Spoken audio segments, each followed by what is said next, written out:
All right, guys, we're going to try this again. I actually did a photo. I thought it was a video. I hit play, but it was sitting on photo, not video.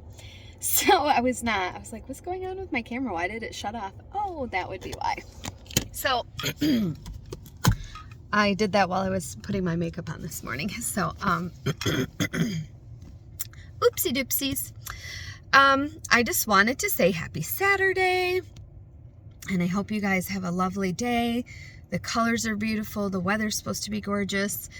And I am getting ready to turn 50 on Thursday. I turned 50.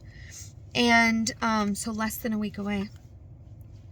And I've just been thinking, like, what have I done with my life, you know, that I would be complete if I passed away tomorrow. Not that I want to, but what would I have accomplished? And I have accomplished 3 beautiful children and 5 beautiful grandchildren and an amazing husband. Oh, look, they're playing flag football. And I was like, what's that dingling? And an amazing husband who loves my kids and loves my grandkids and supports me, stops me from being ridiculous. I love that about him. I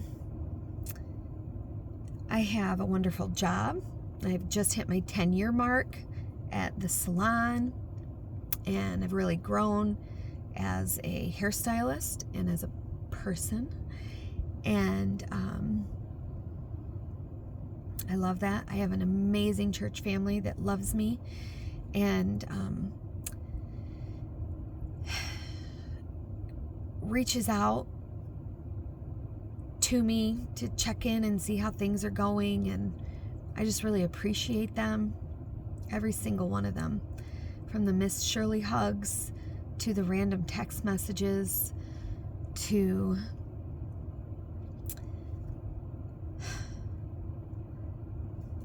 just everything. I mean, just everything. Sitting down and having a meal with them is just lovely. And seeing past the facade of, no, I'm great. Everything's great. They're special in that way.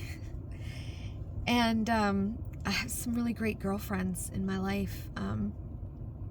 Some I see on a regular basis. Some I see a little bit farther apart, but really good friends. And not a ton. My squad is tiny, but my squad is amazing. I got my health.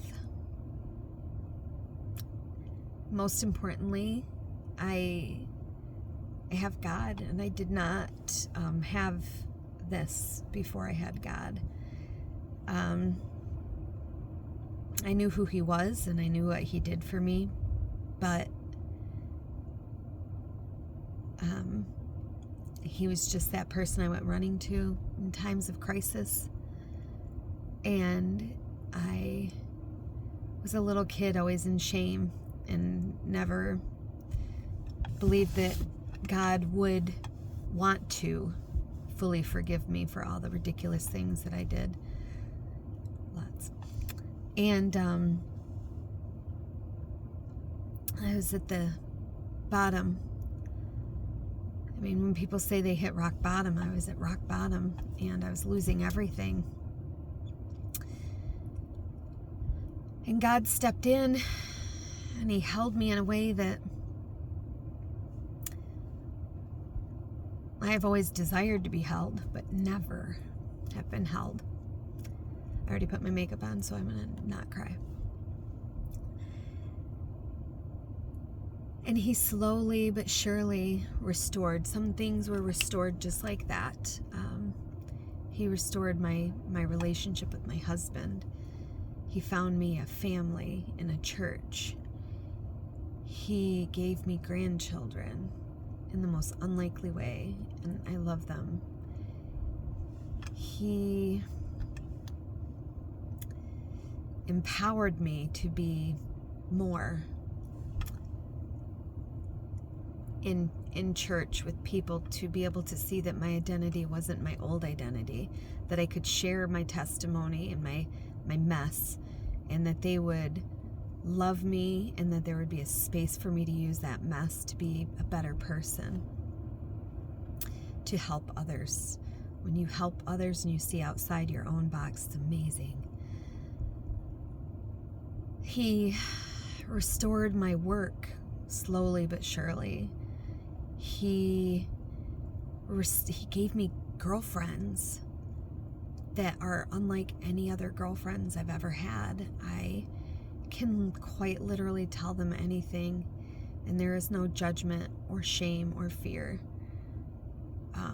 And they share theirs with me, and I don't feel so alone, because we're all imperfect. And he walks with me, and he tells me things. There's that song, he walks with me and he talks with me, and he tells me I am the one. And he does. He tells me things, and he tells me my value and my worth that my earthly father never did, and people never did. They just see the outside junk that came from the messed up life I was raised in and continued. And he said, "Yeah, but you're more than that." I'm so grateful for that.